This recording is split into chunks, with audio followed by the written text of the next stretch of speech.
संस्कृत का अध्यापक बनने का सपना आप लोगों के मन में रहा होगा। आप लोगों ने अभी अभी 2022 लास्ट या फिर 23 में कुछ वैकेंसीज भरी होंगी। केंद्रीय विद्यालय में टीजीटी की वैकेंसी आई थी, ठीक ठाक वैकेंसी थी। हरियाणा में लगभग 950 वैकेंसी जो है वो थी, और दोनों के एग्ज़ाम हो चुके हैं। केवीएस में साक्षात्कार बचा है और इधर परिणाम बचा है। 2 चरण जो है इन दोनों वैकेंसीज के बचे हैं।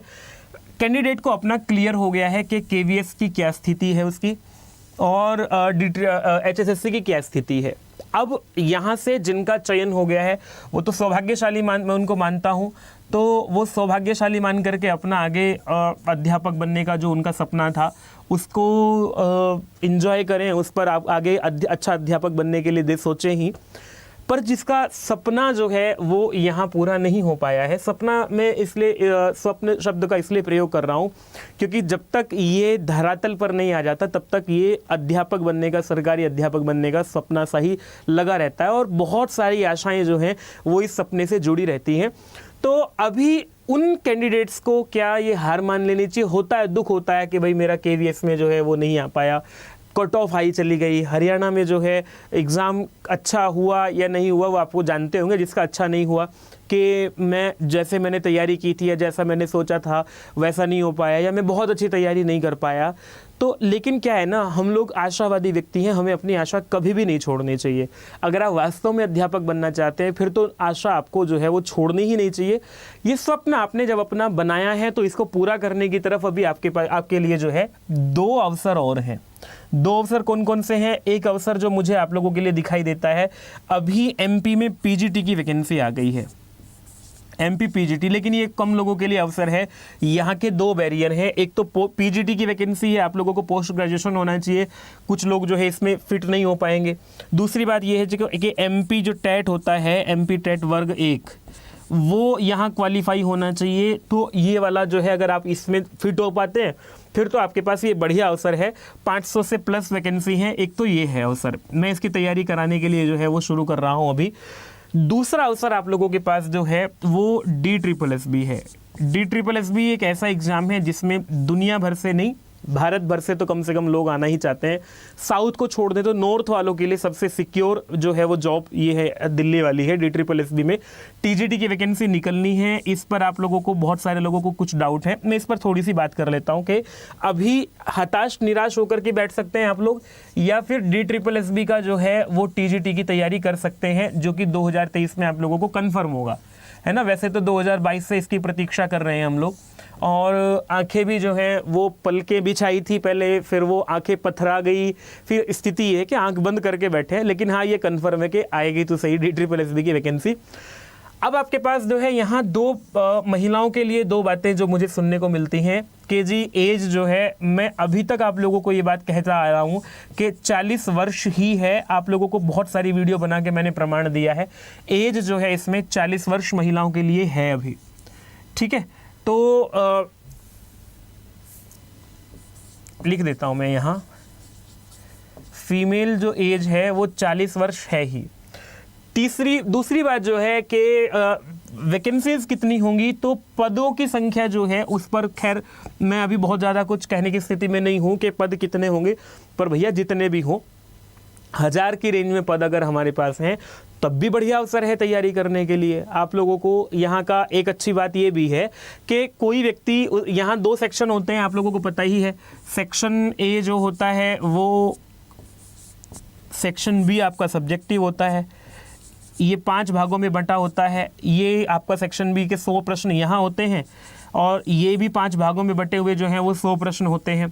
तो 5 भागों में से आप लोगों को पहले क्राइटेरिया ये था कि इसमें कम से कम 40% अंक आपके होने ही चाहिए, जो कि 40% यहाँ मैं आपको लिख करके दे देता हूँ ये वाली बात, फिर आप लोग कंफ्यूज हो जाओगे। यहाँ 40% जो है वो 40% क्वालिफाइंग अनिवार्य नहीं है, ठीक है। लिख के दे देता हूँ, फिर आप लोग फिर पूछोगे। 40% जो है वो अनिवार्य नहीं है।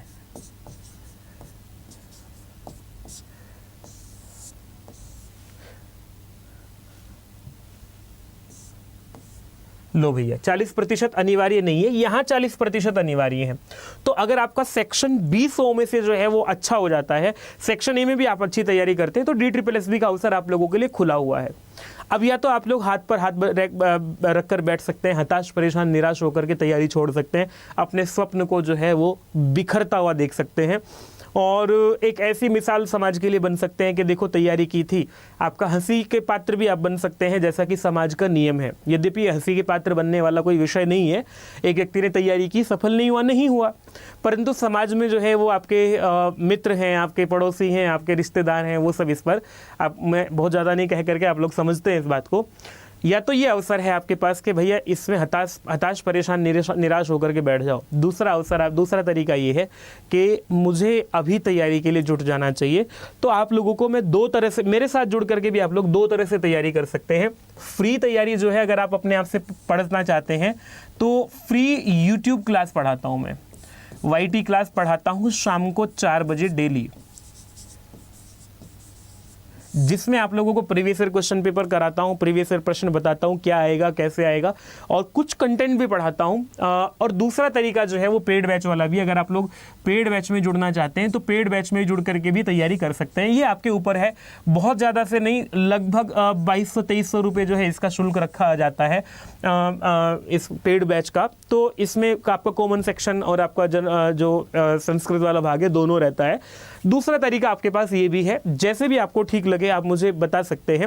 मैं आपको एक बार दिखा भी सकता हूं कि आप लोगों को तैयारी करने के लिए मैं अभी क्या कर रहा हूं। दिल्ली DSSB की तैयारी करने के लिए जो है i24/7 की वेबसाइट पर जाता हूं, यहां जाकर के आप लोगों को ये ऑल कोर्सेज दिख रहा होगा। ऑल कोर्सेज में आपको टीचिंग में जाकर के DSSB का बैच दिखाता हूँ सीधा। DSSB पे हमने दृष्टि बैच निकाला था। दृष्टि बैच पर देखो डबल वैलिडिटी भी चल रही है अभी, अगर कोई आप लोग इसको देखना चाहते हैं। दृष्टि जो बैच है संस्कृत के लिए ये रहा, ठीक है। ये 13 मार्च से हरियाणा को भी मैंने इसी में कवर किया था और ये सब चल रहा है। तो आपके लिए स्टडी प्लान भी है यहाँ पर। स्टडी प्लान में तो शायद मैंने कुछ चेंजेस किए होंगे, हाँ है पूरा का पूरा पड़ा हुआ, ये अभी चलेगा। तो कॉमन बैच ये भी है, और फिर महापैक में अगर आप लोग लेना चाहें तो महापैक भी ले सकते हैं, जिसमें आपको नया बैच भी मिल जाएगा, ये वाला बैच भी मिल जाएगा। मुख्य बात ये है तैयारी करो यथा तथा, जैसे भी आप लोगों को तैयारी करनी है। बस यहाँ अगर आप लोगों को ऐसा लग रहा है कि मुझे बैच लेना है तो इस पर भी जा करके कुछ क्लासेस इसमें हो चुकी हैं, कुछ बची हुई हैं। Y321 एक कोड लगाइएगा, Y321 कोड यूज करके जो है इसको हम लोग 2299 रुपये यहाँ भी दिख रहा है, 6+6 मतलब 1 साल के लिए। दूसरा तरीका आप लोगों को ये है कि आप लोग जो है टीचिंग का महापैक ले सकते हैं। महापैक में आप लोगों को जो भी नया बैच चलेगा वो भी मिलेगा और अभी वाला बैच है वो भी चलेगा। तो दोनों तरह से आप लोग तैयारी कीजिएगा। कोड ध्यान रखिएगा, Y321 कोड जो है वो यूज़ कीजिएगा। और इससे 3499 रुपये में अभी 2 साल के लिए आप लोगों को महापैक मिल जाएगा। इसमें आपको वीडियो रिकॉर्डेड्स भी मिलेंगी और आपको जो पूरा का पूरा कोर्स है वो सब मिलेगा। PDFs मिलती हैं, और नया बैच भी, पुराना बैच भी, उससे पुराना बैच भी, सारे बैचेस आप लोगों के लिए जो है वो खोल दिए जाते हैं। आप लोग अपनी पढ़ाई कर सकते हैं। ये बात मैं आपको कहने के लिए इसलिए आया था कि हताश परेशान निराश होकर के मत बैठो। 4 बजे मेरी क्लास में जुड़ करके जो है मैं आपकी जो है तैयारी कराने की जिम्मेदारी भी लेता हूँ, कराता भी हूँ, और आप लोग मेरे स्वभाव से परिचित भी हैं। बहुत प्रयास करता हूँ कि हर व्यक्ति का सिलेक्शन हो पाए, पर मेहनत आप लोगों को करनी होगी। अगर आप में मेहनत करने का मन है तो मेरे साथ जुड़ करके तैयारी करना। 4 बजे मिलते हैं फिर आप लोगों को। नमस्ते।